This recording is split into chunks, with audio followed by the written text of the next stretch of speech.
The Works of Edgar Allan Poe, Raven Edition, Volume 1. Four Beasts in One. The Homo-Cameleopard. Chacun a ses virtus. Cebrelon's Xerxes. Antiochus Epiphanes is very generally looked upon as the Gog of the prophet Ezekiel. This honor is, however, more properly attributable to Cambyses, the son of Cyrus. And, indeed, the character of the Syrian monarch does by no means stand in need of any adventitious embellishment. His ascension to the throne, or rather his usurpation of the sovereignty, 171 years before the coming of Christ, his attempt to plunder the temple of Diana at Ephesus, his implacable hostility to the Jews, his pollution of the Holy of Holies, and his miserable death at Taba, after a tumultuous reign of 11 years, are circumstances of a prominent kind, and therefore more generally noticed by the historians of his time than the impious, dastardly, cruel, silly, and whimsical achievements which make up the sum total of his private life and reputation. Let us suppose, gentle reader, that it is now the year of the world 3830, and let us, for a few minutes, imagine ourselves at that most grotesque habitation of man, the remarkable city of Antioch. To be sure there were, in Syria and other countries, 16 cities of that appellation, besides the one to which I more particularly allude. But ours is that which went by the name of Antiochia Epidaphne, from its vicinity to the little village of Daphne, where stood a temple to that divinity.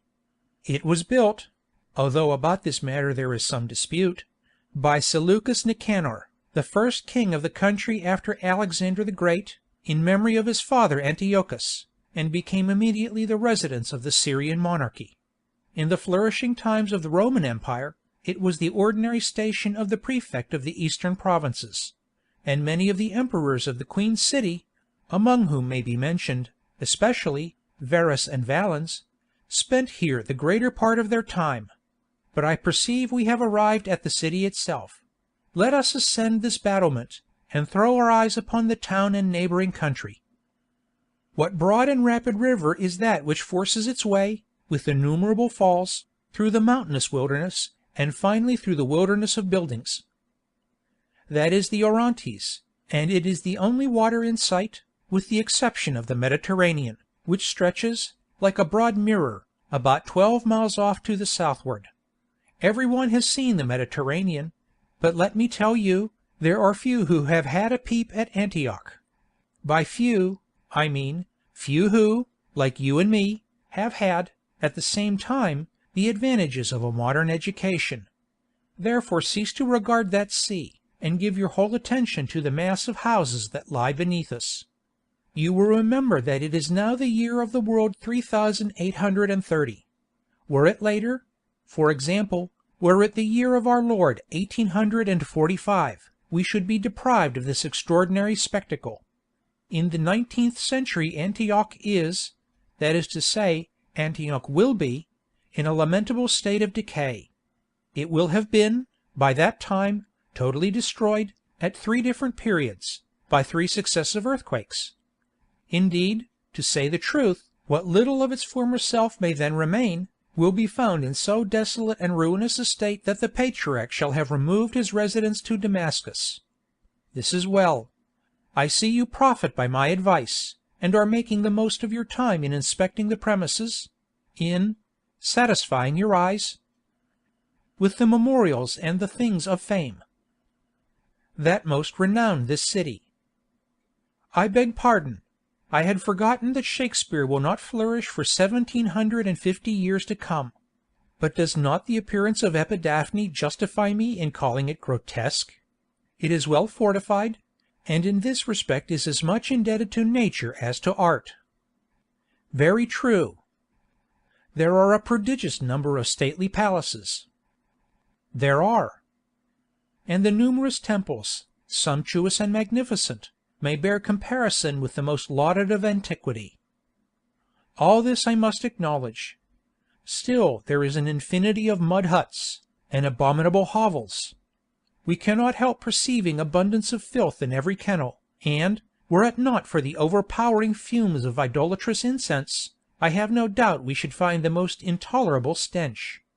Did you ever behold streets so insufferably narrow, or houses so miraculously tall? What gloom their shadows cast upon the ground! It is well the swinging lamps in those endless colonnades are kept burning throughout the day. We should otherwise have the darkness of Egypt in the time of her desolation. It is certainly a strange place. What is the meaning of yonder singular building? See, it towers above all others, and lies to the eastward of what I take to be the royal palace. That is the new Temple of the Sun, who is adored in Syria under the title of Elah Gabala. Hereafter a very notorious Roman emperor will institute this worship in Rome, and thence derive the cognomen, Heliogabalus. I dare say you would like to take a peep at the divinity of the temple. You need not look up at the heavens. His sonship is not there, at least not the sonship adored by the Syrians. That deity will be found in the interior of yonder building. He is worshipped under the figure of a large stone pillar terminating at the summit in a cone or pyramid, whereby is denoted fire. Hark! Behold! Who can those ridiculous beings be, half naked, with their faces painted, shouting and gesticulating to the rabble? Some few are mountebanks. Others more particularly belong to the race of philosophers. The greatest portion, however, those especially who belabor the populace with clubs, are the principal courtiers of the palace, executing as in duty bound, some laudable comicality of the king's. But what have we here? Heavens, the town is swarming with wild beasts! How terrible a spectacle! How dangerous a peculiarity! Terrible, if you please, but not in the least degree dangerous. Each animal, if you will take the pains to observe, is following, very quietly, in the wake of its master. Some few, to be sure, are led with a rope about the neck, but these are chiefly the lesser or timid species. The lion, the tiger, and the leopard are entirely without restraint. They have been trained without difficulty to their present profession, and attend upon their respective owners in the capacity of valets de chambre. It is true, there are occasions when nature asserts her violated dominions, but then the devouring of a man-at-arms, or the throttling of a consecrated bull, is a circumstance of too little moment to be more than hinted at in Epidaphne. But what extraordinary tumult do I hear? Surely this is a loud noise even for Antioch. It argues some commotion of unusual interest. Yes, undoubtedly. The king has ordered some novel spectacle, some gladiatorial exhibition at the hippodrome, or perhaps the massacre of Scythian prisoners, or the conflagration of his new palace, or the tearing down of a handsome temple, or, indeed, a bonfire of a few Jews. The uproar increases. Shouts of laughter ascend the skies. The air becomes dissonant with wind instruments, and horrible with clamor of a million throats. Let us descend, for the love of fun, and see what is going on. This way. Be careful. Here we are in the principal street, which is called the Street of Timarchus. The sea of people is coming this way, and we shall find a difficulty in stemming the tide. They are pouring through the alley of Heraclides, which leads directly from the palace, therefore the king is most probably among the rioters. Yes, I hear the shouts of the herald proclaiming his approach in the pompous phraseology of the East.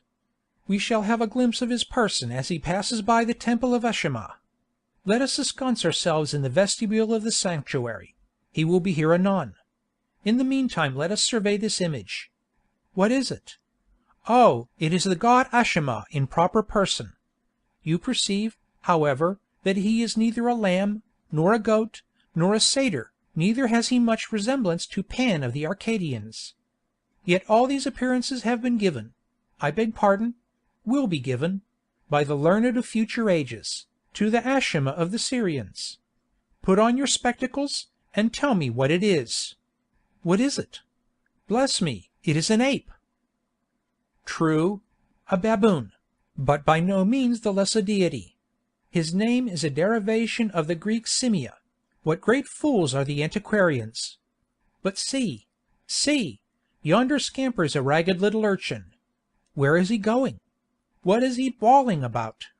What does he say?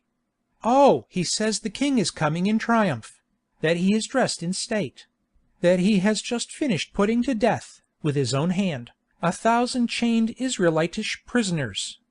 For this exploit the ragamuffin is lauding him to the skies. Hark! Here comes a troop of similar description. They have made a Latin hymn upon the valor of the king, and are singing it as they go. Mille, mille, mille, mille, mille, mille, decollavimus unus homo. Mille, mille, mille, mille, decollavimus. Mille, mille, mille, vivat qui mille, mille occidit. Tantum vine habet nemo, quantum sanguinis effudit. Footnote 1. Which may be thus paraphrased: 1,000, 1,000, 1,000. 1,000, 1,000, 1,000. We, with one warrior, have slain. 1,000, 1,000, 1,000, 1,000. Sing 1,000 over again. So ho, let us sing. Long life to our king, who knocked over 1,000 so fine. So ho, let us roar. He has given us more red gallons of gore than all Syria can furnish of wine. Do you hear that flourish of trumpets? Yes, the king is coming. See, the people are aghast with admiration, and lift up their eyes to the heavens in reverence. He comes. He is coming. There he is. Who? Where? The king? Do not behold him. Cannot say that I perceive him. Then you must be blind. Very possible. Still I see nothing but a tumultuous mob of idiots and madmen, who are busy in prostrating themselves before a gigantic Cameleopard, and endeavoring to obtain a kiss of the animal's hoofs. See, the beast has very justly kicked one of the rabble over, and another, and another, and another. Indeed, I cannot help admiring the animal for the excellent use he is making of his feet. Rabble, indeed! Why, these are the noble and free citizens of Epidaphne. Beasts, did you say? Take care that you are not overheard. Do you not perceive that the animal has the visage of a man? Why, my dear sir, that Cameleopard is no other than Antiochus Epiphanes, Antiochus the illustrious, king of Syria, and the most potent of all the autocrats of the East. It is true, that he is entitled, at times, Antiochus Epimanes, Antiochus the madman, but that is because all the people have not the capacity to appreciate his merits. It is also certain that he is at present ensconced in the hide of a beast, and is doing his best to play the part of a Cameleopard, but this is done for the better sustaining his dignity as a king. Besides, the monarch is of gigantic stature, and the dress is therefore neither unbecoming nor overlarge. We may, however, presume he would not have adopted it but for some occasion of especial state. Such, you will allow, is the massacre of 1,000 Jews. With how superior a dignity the monarch perambulates on all fours. His tail, you perceive, is held aloft by his two principal concubines, Eline and Argelaus, and his whole appearance would be infinitely prepossessing, were it not for the protuberance of his eyes, which will certainly start out of his head, and the queer colour of his face, which has become nondescript from the quantity of wine he has swallowed. Let us follow him to the hippodrome, whither he is proceeding, and listen to the song of triumph which he is commencing. Who is king but Epiphanes? Say, do you know? Who is king but Epiphanes? Bravo! Bravo! There is none but Epiphanes. No, there is none. So tear down the temples, and put out the sun. Well and strenuously sung. The populace are hailing him Prince of Poets, as well as Glory of the East, Delight of the Universe, and Most Remarkable of the Cameleopards. They have encored his effusion, and do you hear? He is singing it over again. When he arrives at the hippodrome, he will be crowned with the poetic wreath, in anticipation of his victory at the approaching Olympics. But, good Jupiter, what is the matter with the crowd behind us? Behind us, did you say? Oh, ah! I perceive. My friend, it is well that you spoke in time. Let us get into a place of safety as soon as possible. Here, let us conceal ourselves in the arch of this aqueduct, and I will inform you presently of the origin of the commotion. It has turned out as I have been anticipating. The singular appearance of the Cameleopard and the head of a man, has, it seems, given offence to the notions of propriety entertained, in general, by the wild animals domesticated in the city. A mutiny has been the result, and, as is usual upon such occasions, all human efforts will be of no avail in quelling the mob. Several of the Syrians have already been devoured, but the general voice of the four-footed patriots seemed to be for eating up the Cameleopard. The Prince of Poets, therefore, is upon his hinder legs, running for his life.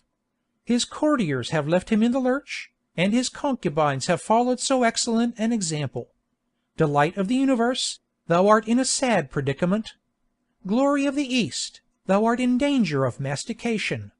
Therefore never regard so piteously thy tail. It will undoubtedly be draggled in the mud, and for this there is no help. Look not behind thee, then, at its unavoidable degradation, but take courage, ply thy legs with vigor, and scud for the hippodrome. Remember that thou art Antiochus Epiphanes, Antiochus the Illustrious, also Prince of Poets, glory of the East, delight of the universe, and most remarkable of the Cameleopards. Heavens, what a power of speed thou art displaying! What a capacity for leg bail thou art developing! Run, Prince! Bravo, Epiphanes! Well done, Cameleopard! Glorious Antiochus! He runs, he leaps, he flies. Like an arrow from a catapult he approaches the hippodrome. He leaps, he shrieks, he is there. This is well, for hadst thou, glory of the East, been half a second longer in reaching the gates of the amphitheatre, there is not a bear's cub at Epidaphne that would not have had a nibble at thy carcass. Let us be off. Let us take our departure, for we shall find our delicate modern ears unable to endure the vast uproar which is about to commence in celebration of the king's escape. Listen, it has already commenced. See, the whole town is topsy-turvy. Surely this is the most populous city of the East? What a wilderness of people, what a jumble of all ranks and ages, what a multiplicity of sects and nations, what a variety of costumes, what a babel of languages, what a screaming of beasts, what a tinkling of instruments, what a parcel of philosophers! Come, let us be off. Stay a moment. I see a vast hubbub in the hippodrome. What is the meaning of it, I beseech you? That? Oh, nothing. The noble and free citizens of Epidaphne being, as they declare, well satisfied of the faith, valor, wisdom, and divinity of their king, and having, moreover, been eye-witnesses to his late superhuman agility, do think it no more than their duty to invest his brows, in addition to the poetic crown, with the wreath of victory in the foot-race. A wreath which it is evident he must obtain at the celebration of the next Olympiad, and which, therefore, they now give him in advance. Footnotes: Four Beasts. 1. Flavius Vospicus says, that the hymn here introduced was sung by the rabble upon the occasion of Aurelian, in the Sarmatic War, having slain, with his own hand, 950 of the enemy. End of Four Beasts in One, the Homo-Cameleopard.